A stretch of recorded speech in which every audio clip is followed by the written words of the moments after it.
Good morning, my fellow yogic travelers. Mighty glad to be alive today, and I hope that you are too as we continue to live, laugh, love, learn, linger, and live the life we love. Thursday, I try to do a little fairy tale, The Three Men in the Woods. It's an old story, and it has so many themes. I can't go into all of them, but basically, it's about a widower who had a daughter, and he married another woman who had a daughter, but he didn't realize that his second wife was mean, and she hated his daughter because her daughter was ugly and repulsive, but his daughter was beautiful and sweet. So when he went away traveling, they treated her mean, the kind of Cinderella story.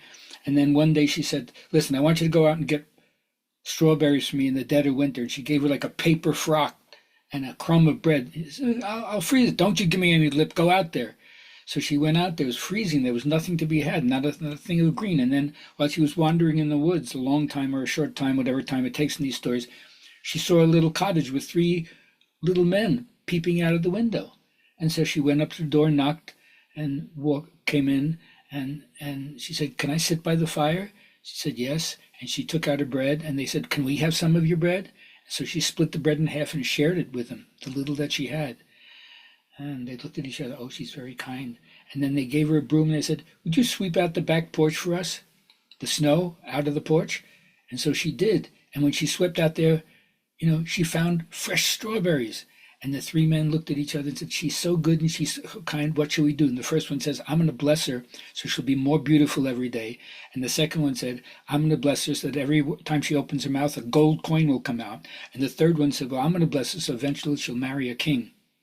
So that's how it was. And she went back with the strawberries. But of course, when the ugly sister saw that, oh, she wasn't very happy with that. So her mother gave her a fur coat and plenty of food. And she trudged out into the woods because she wanted to have gold coins come out of her mouth. But when she got there, she trudged into the place, sat down, started munching on her food. And when they said, "Can we have some of your food?" she says, "I'm not sharing my food. There's just enough for me." They looked at each other like, that's not nice. And then she said, "Give her a broom. Would you go back and sweep our back porch, get rid of the snow?" She says, "I'm not your servant like that." Oh, so they didn't like it. And they looked at her, "What are we going to do for her?" And one says, "I'm going to make her uglier every day." And the second one said, "I'm going to have toad come out of her mouth every time she speaks." And the third one says, "She's going to end up with a miserable death." So that's how it was. And when she got back, it's true. Every time she spoke, a toad came out of her mouth, and the family was totally freaked. I won't go to the rest of the story. You got to go to the Grimm, but understand that there's something about a little act of kindness that makes your speech beautiful and pure, and makes you more beautiful every single day. So if you happen to meet those three little men in the woods, don't diss them and share some of your stuff with them. All right. So my creative friends out there, I love this one. Did your family view you as creative? You have a tough time getting accepted for your creativity? Did they see your natural gifts? And if they did, how'd they bless you? And if they didn't, do they now? Now that you've grown up and shown what you really got? And how'd that feel, to get it or not get it? You let me know how it was in your life, and I'll let you know how it is and was in my life. All right, my teacher, BKS Iyengar, always says you have to be eager to assume responsibility or you'll never get the benefit of yoga, so you got to practice. Hit the mat is what I say on an ongoing basis. And then yoga will teach you how to navigate between psychology, religion, and the cultural kaleidoscope that we all find ourselves in.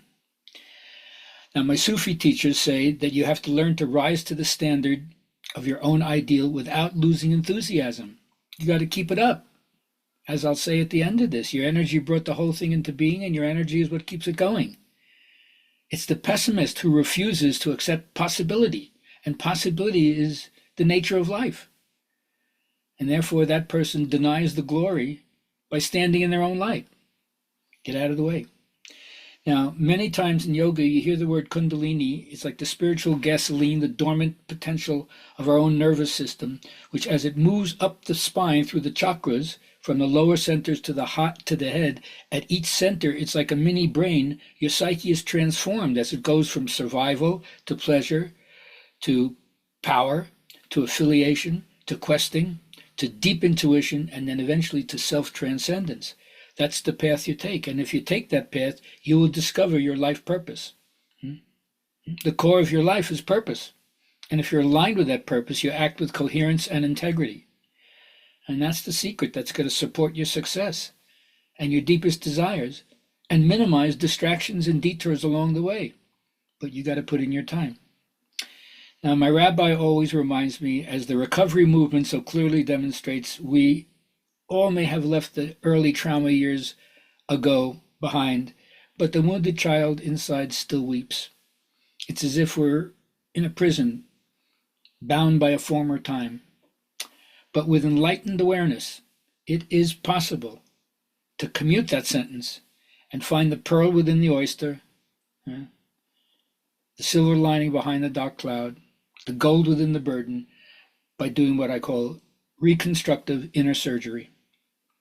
So remember what the affirmation masters are telling us. Spend some time, quiet, self-reflection in the invisible, silent work in the studio of your own mind, where you have freedom and dominion to think and picture anything you want.